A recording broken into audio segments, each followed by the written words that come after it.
कर्नाटक म्हटलं की डोळ्यासमोर काय येतं? हिरवीगार जंगलं, सुपीक शेतं आणि वेगाने वाढणारी शहरं. हो ना, ही फक्त जमीन नाहीये, तर राज्याची सगळ्यात मौल्यवान संपत्ती आहे. तर मग चला, आज आपण समजून घेऊया की ही जमीन कर्नाटकसाठी इतकी महत्वाची का आहे. हा आकडा बघा, 61.33%. हा काय आकडा आहे? तर ही आहे कर्नाटकच्या ग्रामीण भागातली लोकसंख्या, जी थेट आपल्या पोटापाण्यासाठी शेतीवर अवलंबून आहे. 1-2% नाही, तर तब्बल 61%हून जास्त. या एका आकड्यावरूनच आपल्याला या विषयाचं महत्त्व कळतं. चला तर, आजचा आपला प्रवास कसा असेल ते पाहूया. आपण 5 सोप्या भागांमध्ये हा विषय समजून घेणार आहोत.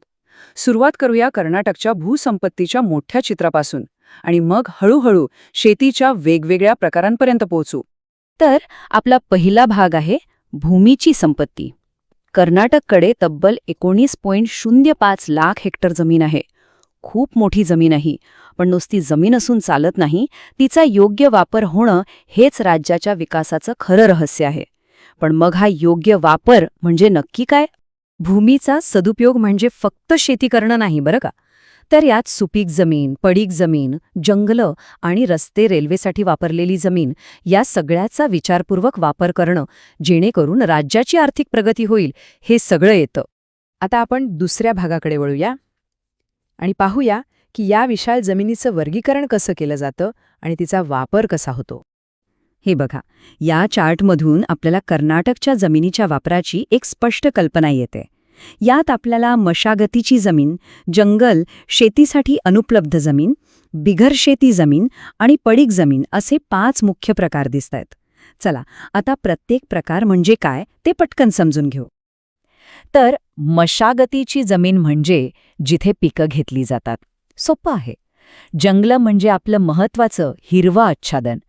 रस्ते आणि रेल्वेसाठी वापरलेली जमीन साहजिकच शेतीसाठी उपलब्ध नसते. कुरणं आणि उपवनं ही बिगर शेती जमिनीत मोडतात आणि जी जमीन 2 वर्षांपेक्षा जास्त काळ पडून आहे तिला पडीक जमीन म्हणतात. आता ही गोष्ट बघा, खूपच इंटरेस्टिंग आहे. लागवडीखालील जमिनीमध्ये किती मोठी तफावत आहे.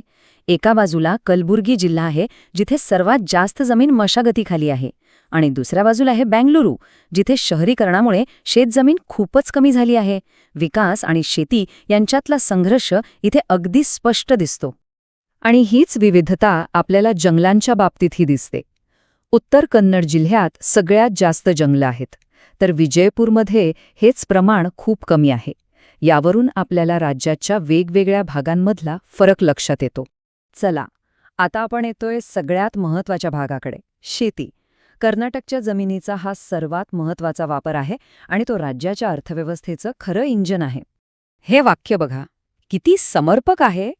शेती हा फक्त एक व्यवसाय नाही, तर आपल्या राज्याचा अर्थव्यवस्थेचा कणा आहे.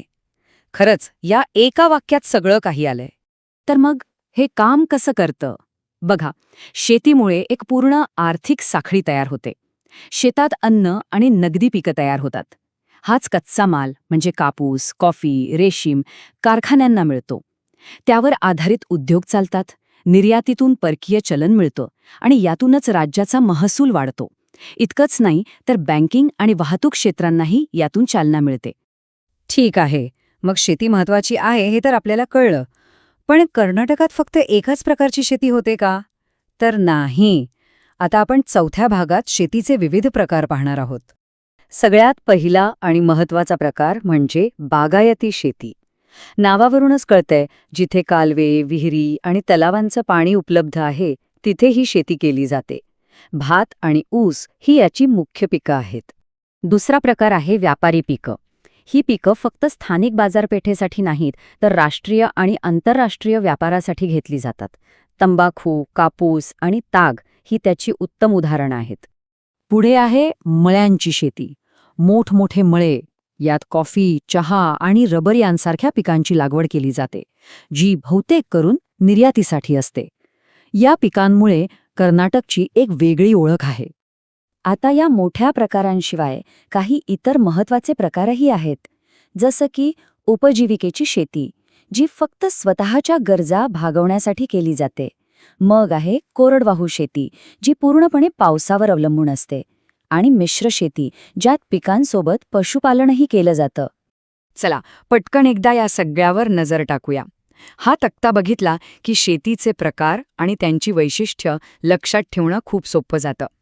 यावरूनच कर्नाटकच्या शेतीमधलं वैविध्य आपल्या लक्षात येतं. आणि आता आपण आलो आहोत आपल्या शेवटच्या भागाकडे, जमीन आणि भविष्य. आतापर्यंतचा प्रवास आपण पाहिला, पण पुढे काय? भविष्यात कर्नाटक समोर कोणतं मोठं आव्हान आहे? तर आव्हान हे आहे की राज्याची ही सर्वात मौल्यवान संपत्ती म्हणजे जमीन आज शेती आणि शहरी विकास यांच्यातल्या रस्सीखेचीच्या केंद्रस्थानी आहे.